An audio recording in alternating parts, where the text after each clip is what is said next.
Detroit, Michigan.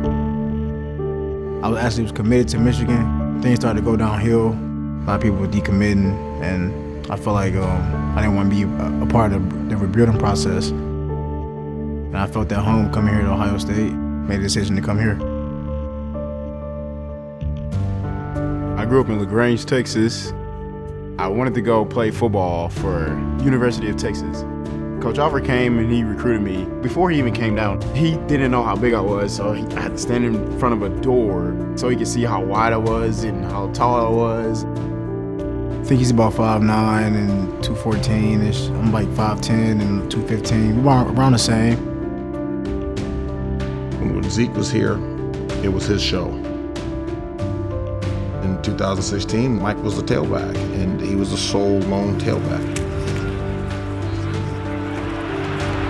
After my freshman year, I won freshman of the year, but I knew I didn't reach my full potential. And going into fall camp, I pulled my hamstring.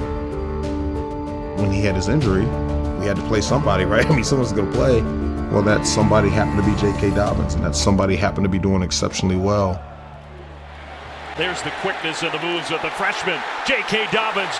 My first game as a starter was against Indiana.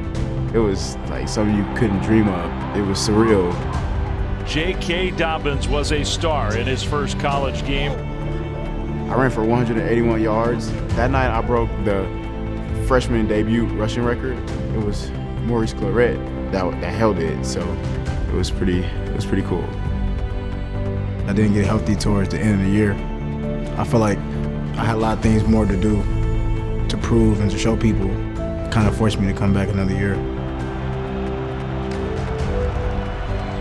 The Big Ten championship game was another surreal moment in my career. Dobbins hits the 50-yard line, right side to the Wisconsin 30.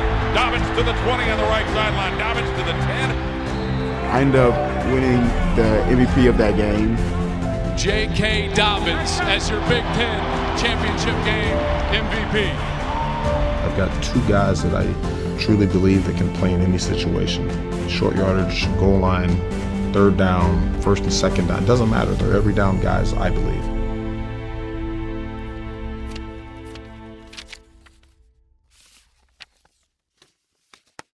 So if I am you, right, what do we talk about? Go fast, and if you have to slow down, slow down. Don't start slow and try to catch up. Go the other way. Start fast, slow down if you need to. Of course, I want the ball. I want to be the workhorse. He want the ball. He want to be the workhorse. When you start talking about two guys that are alpha dogs and alpha males and they want the lion's share of the carries. Shoot your hands, difference him, and you go right through a target line. How do you do that? They're not potentially getting what they personally desire or want. I have a really big couch over in this corner. I'm a psychiatrist by at night, but no, in all seriousness, there's been long conversations about here's what we're doing. And it wasn't a request. It wasn't asking, what do you guys think? This is what we're gonna do. It wasn't easy at the beginning.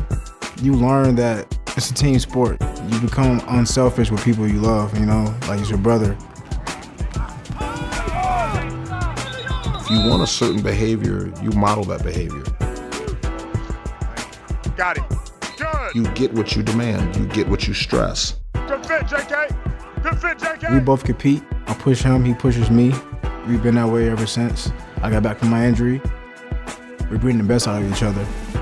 I think that's just how the game is evolving. It's starting to become a two-back game. There's positives and negatives to having 30-plus touches a game, but then there's positives and negatives to having 15 touches a game.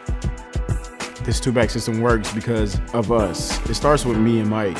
If we were selfish guys, this thing would not work. RB's on 3. 1, 2, 3. RB's. Gotta go. That's what I was talking about. RB's on 3.